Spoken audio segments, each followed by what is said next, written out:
మనోజ్, నువ్వు నా బిడ్డవి. లక్ష్మీ ప్రసన్న, విష్ణువర్ధన్ బాబు, మనోజ్ కుమార్. నిన్ను ఎలా పెంచానురా నేను? అందరికంటే నిన్నే గారాబంగా పెంచానురా. నీకే ఎక్కువ ఖర్చు పెట్టి చదివించాలని ప్రయత్నం చేశానురా. నువ్వు ఏది అడిగినా నేను నీకు ఇచ్చానురా. కానీ ఈ రోజున నువ్వు చేస్తున్న పని బిడ్డల గుండెల మీద తంతారంటారే, అలా తన్నావురా. మనసు ఆవేదనతో కింగిపోతుందిరా. నేను మీ అమ్మ ఏడ్చుకుంటున్నావురా. జర్నలిజం ఉన్నది లేనిది, లేనిది ఉన్నట్టు రాస్తున్నారా. నువ్వు నన్ను కొట్టడం ఏంట్రా? నా బిడ్డ నన్ను తాకలా. ఇద్దరం ఘర్షణ పడ్డాం కొన్ని కారణాల వల్ల. ప్రతి ఫ్యామిలీలోనూ ఉంటాయిరా ఇవి.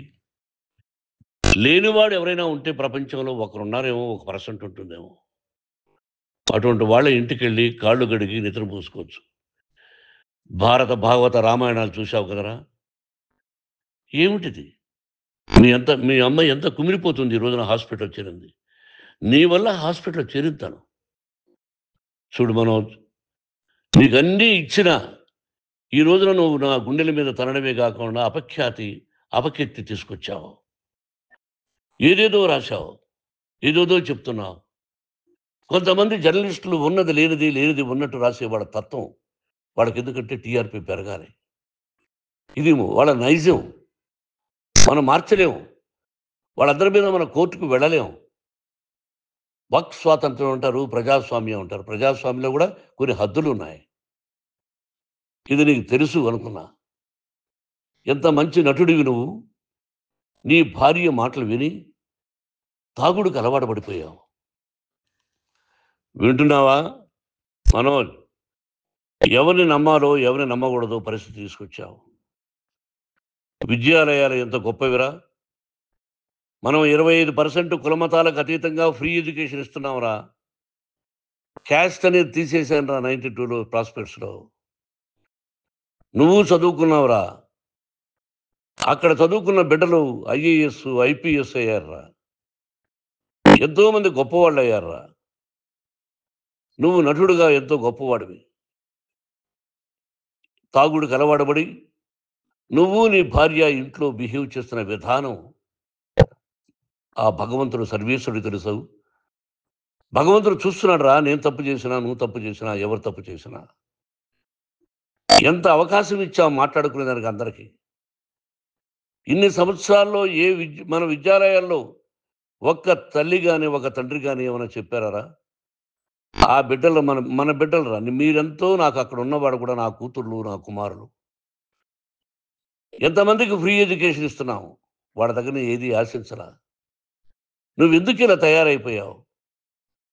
ఎందుకు ఇంట్లో ఉండే పని వాళ్ళందరినీ కొడుతున్నావు? పనివాడు వాడు పని చేసుకోవడానికి మన ఇంటికి వచ్చాడు రా. ఆ పనివాడిని కొట్టడం చాలా మహాపాపంరా. నేను వేరురా. నేను దండించడం వేరురా. నేను ఎవరిని ఆ చిన్న వాళ్ళని కొట్టి ఇచ్చేసి చేయలేదురా. సినిమా ఇండస్ట్రీలో మోహన్ బాబు కొడతాడు, తిడతాడు అంటే అది షూటింగ్లో జరిగి ఉండొచ్చేమో. కానీ ఇంట్లో ఉండి 10 సంవత్సరాల నుంచి 20 సంవత్సరాల నుంచి పనివాళ్ళు ఉన్నారు. నేను ఇంట్లో లేని సమయంలో వాళ్ళందరినీ కొట్టి వాళ్ళ ఫోన్ లాక్కొని ఒకడైతే చచ్చిపోవాలి. వాడు పోలీస్ కంప్లైంట్ ఇచ్చి ఉండొచ్చు. నేను వద్దు అని వాడిని బతిమాలాడు. పోలీస్ కంప్లైంట్ కూడా ఇవ్వడా. ఇంకైనా నువ్వు నీ భార్య మారి బయట ఉండండి రా అన్నాను నేను. లేదు డాడీ, తప్పు చేయలేని ఒకసారి వచ్చావు, మళ్ళీ తప్పు చేశావు, మళ్ళీ వెళ్ళావు, మళ్ళీ ఈసారి తప్పు చేయనన్నావు. ఏమండి వీడు తప్పు చేయడం అని మీ అమ్మ చెప్పింది. ఇంట్లో పెట్టుకున్నా. మళ్ళీ నువ్వు చేస్తున్నది, ప్రతిరోజు నువ్వు తాగుతున్న విధానం నీకే తెలుసు. ఇది ప్రజలు నమ్ముతారా లేదా అనవసరం నాకు. నేను నీకు చెప్తున్నా, ఇంతటితో ఫుల్ స్టాప్ పెట్టాలి. 3 రోజుల నుంచి రకరకాలుగా రాస్తున్నప్పుడు నా మనసు ఆవేదనతో ఉంది. మళ్ళీ చెప్తున్నా, Mohan Babu university is greater than temples. Greater than temples. బిడ్డలను కాలేజీలో చేర్చుకునే ముందు చెప్తారు, అన్నయ్య ఎంత ఉంది యూనివర్సిటీ రూల్స్, ఇది మా పద్ధతి, మీకు ఇష్టమైతే చేర్చండి. గవర్నమెంట్ బిడ్డల్ని గవర్నమెంట్ ఏమిస్తుందో ఇంత పర్సంటేజీ వాళ్ళకు కూడా మీ దగ్గర ఎందుకు డబ్బు తీసుకుంటున్నాం అంటే దానికి అర్థం పరమార్థం చెప్పాము. దొంగతనంగా తీసుకోలేదు. ప్రతిదానికి చెక్కులున్నాయి. అది అకౌంట్ ఉంది. దానిలో తప్పులు జరిగితే డిపార్ట్‌మెంట్ ఉంది. కాలేజీలో ఇంకేదైనా తప్పు జరిగితే గవర్నమెంట్ ఉంది. ఇవన్నీ నీకు తెలుసు. ఈ రోజున ప్రపంచంలోనే నంబర్ 1గా చేయాలని మీ అన్న కష్టపడి ఇతర దేశాల్లో నంబర్ 1 యూనివర్సిటీతో టై అప్ చేశాడు. ఈ రోజు నువ్వు చేసిన విధానం ఏమిటి? నువ్వే ఒకప్పుడు నాకు ఇవి ఏమొద్దు నేను యాక్టింగ్ అన్నావు. ఈ రోజున ఏం చేస్తున్నావు? విద్యాలయాల మీద పడ్డావు. తల్లిదండ్రులు చాలా గొప్పవాళ్ళురా. కొంతమందికి డబ్బు కట్టలేకపోవచ్చు. కట్టని వాళ్ళకి కొంత సహాయం చేసాం. అంతా సహాయం చేయలేము. బ్యాంకుల్లో డబ్బు కట్టాలి. లెక్చరర్స్‌కి డబ్బులివ్వాలి. యూనివర్సిటీ బ్రహ్మాండంగా నడపాలంటే మంచి లెక్చరర్స్ కావాలి. ఇయన్నీ తెలిసి చేస్తున్నావురా 32, 33 సంవత్సరాల నుంచి. అది పక్కన పెడితే అందరినీ కొట్టడానికొస్తావు. అందరినీ కొట్టడానికొస్తావు. మీ అన్నని తిడతావు.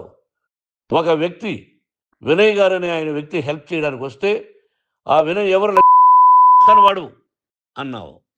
ఇయన్నీ ఎంత తప్పురా? అంటే మీ నాన్నగారికి ఎవరు సహాయం చేయడానికొస్తే వాళ్ళందరిని చంపేస్తానంటావు. మీ అన్నని చంపేస్తానన్నావు. చంపరా చూద్దాం మీ అన్నని నేనే అన్నా. తాకరా నీ ధైర్యం ఉంటే అన్నా. ఎంతమందిని చంపాలనుకుంటున్నావు? ఎంతమందిని చేయాలనుకుంటున్నావు? నువ్వు ఏం సాధించాలనుకుంటున్నావు?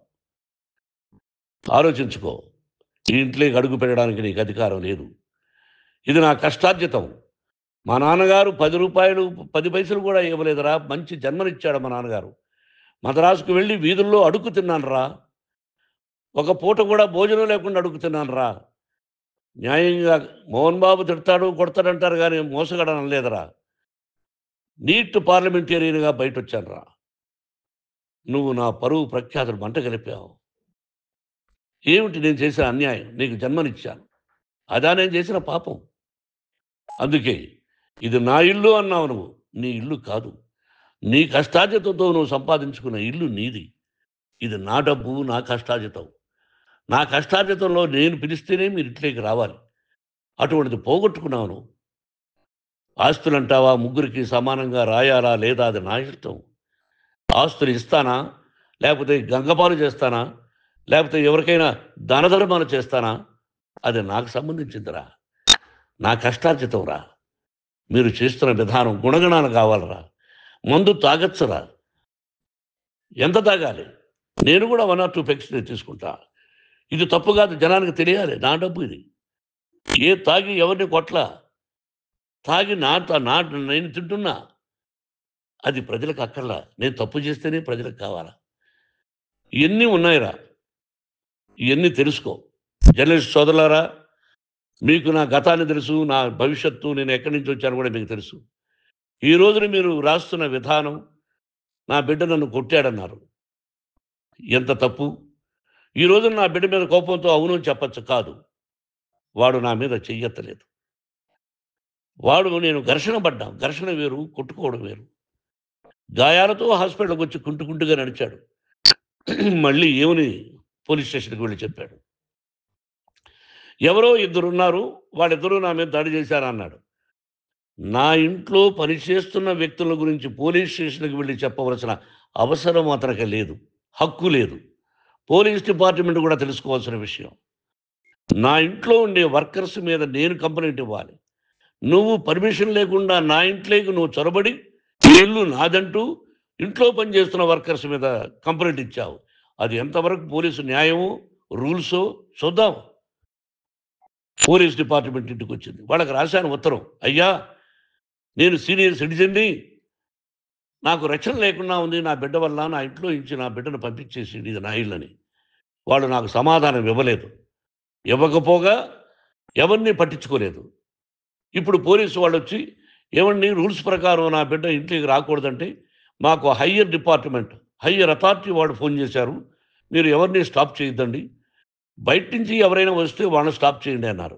2 రోజుల నుంచి 10 మంది, 20 మంది వస్తున్నారు. వాళ్ళు అలా చూస్తూ నిలబడ్డారు. వాళ్ళు ఫోటోలు తీసుకున్నారు. వాళ్ళ మీద మళ్ళా వదిలేస్తున్నారు.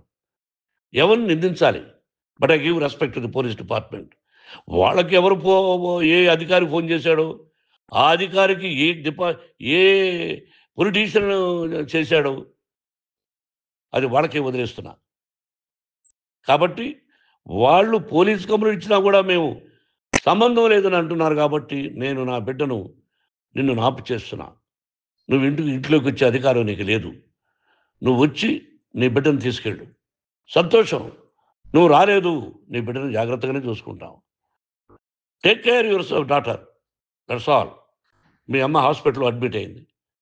రేపో ఎల్లుండో మీ అమ్మను పిలిపించి బాగయిన తర్వాత ఇదిగో నువ్వు నీ కొడుకు బిడ్డను తీసుకెళ్ళి వాడికి అప్పచెప్పని చెప్తాను పోలీసు వాళ్ళ ఆధ్వర్యంలో. ఇది 100% జర్నలిస్టు సోదరులారా ఫుల్ స్టాప్ పెట్టండి. మీకు కుటుంబాలున్నాయి. మీ యజమానులకు కుటుంబాలున్నాయి. మీ కుటుంబాల విషయాలు, మీ యజమానుల కుటుంబాల విషయాలు మేమెవరు జోక్యం చేసుకోలా. మేము నటీనటులం. మాది తప్పుంటే నటుడుగా నన్ను ఫెయిల్యూర్ అని రాయండి. నా నటన బాగలేకపోతే రాయండి. బట్ ఇంటి లోపల సందులో నుంచి చూస్తూ తప్పు చేస్తున్నామని ఉన్నది లేనిది, లేనిది ఉన్నట్టు రాయకండి. మీకు నా హృదయపూర్వక నమస్కారాలు. ఇన్ని రోజులు హృదయపూర్వకంగా ఎంకరేజ్‌మెంట్ చేశారు. ఆ ఎంకరేజ్‌మెంట్‌కు నమస్కారం చేసుకుంటూ I love you all. I love you police department. మీరు న్యాయంగా, ధర్మంగా నడుచుకోండి. ఎవరికి తొత్తుల్లాగా ఉండొద్దండి అని మనవి చేసుకుంటూ నేను సెలవు తీసుకుంటాను. Thank you very much for all the journalists.